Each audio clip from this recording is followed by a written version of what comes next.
मामला रीवा जिले से है, जहां हाई कोर्ट को ही गुमराह कर दिया गया है। आपको बता दें कि 12 करोड़ के कराधान घोटाले में तत्कालीन एसडीओपी मनगवा केएस द्विवेदी ने हाई कोर्ट को किया है गुमराह। कोर्ट को गुमराह करने पर तत्कालीन एसडीओपी मनगवा केएस द्विवेदी पर क्या कार्रवाई की गई, हाई कोर्ट ने शासन से मांगा जवाब।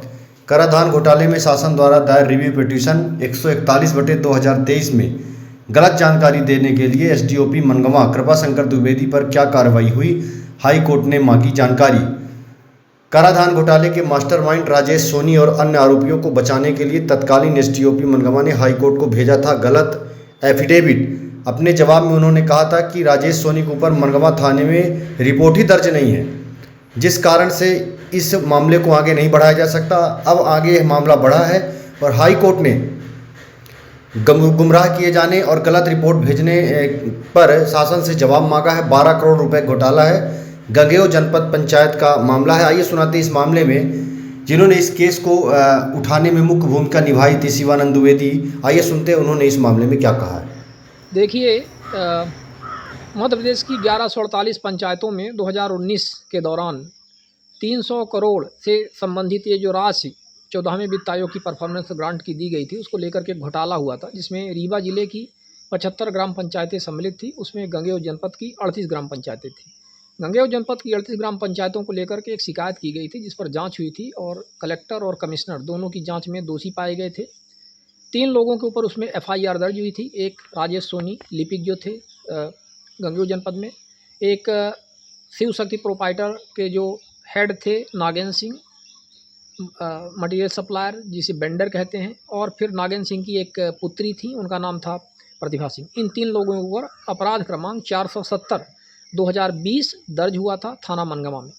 जब ये मामला हाई कोर्ट पहुंचा, हाई कोर्ट ने रिपोर्ट तलब की, तो जो तत्कालीन एडिशनल सीईओ AB खरे थे, जिन्होंने इसमें जांच भी की थी, और जिला पंचायत में रीवा में, और साथ में एसडीओपी मनगवा जो तत्कालीन श्री कृपाशंकर द्विवेदी थे, इनके द्वारा गलत जानकारी, गलत एफिडेविट, गलत हलफनामा दिया जाकर हाई कोर्ट को गुमराह किया गया था, जिसके आधार पर जो तत्कालीन और अब वो रिटायर्ड हो चुकी हैं श्रीमती नंदिता दुबे जो जस्टिस थी, उन्होंने इनकी पिटीशन को इनफ्रक्चुअस करके डिसमिस कर दिया था और जो आरोपी गण थे उनको राहत मिल गई थी।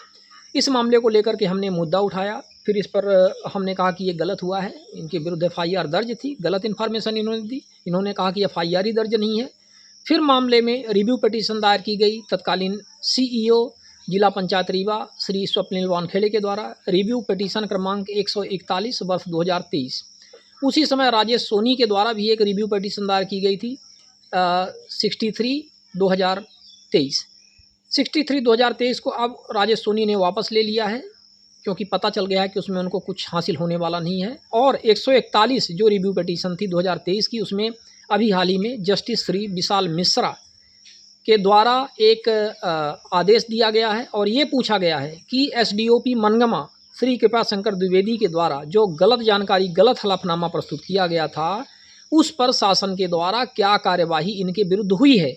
ये पूरी तरह से हाई कोर्ट को गुमराह करने का मामला था, बहुत ही गंभीर मामला था। और आप समझ सकते हैं कि हाई कोर्ट ये जानकारी शासन से मांग रहा है और अभी तक शासन ने ये जानकारी हाई कोर्ट को नहीं दी थी कि उन्होंने इन दोषियों के विरुद्ध, जिन्होंने गलत हलफनामा, गलत जानकारी प्रस्तुत की, इनके विरुद्ध क्या कार्यवाही की और क्यों रिव्यू पिटीशन दायर की गई। मतलब 13 करोड़ 14 करोड़ का घोटाला होता है, वो घोटाला में क्लीन चिट देने का प्रयास करवाया जाता है और दे ही दिया जाता है। यदि हम उस मुद्दे को ना उठाते, बार बार उसको लेकर के पत्राचार और कंप्लेंट ना करते, तो जाहिर है इस मामले में कुछ नहीं होता।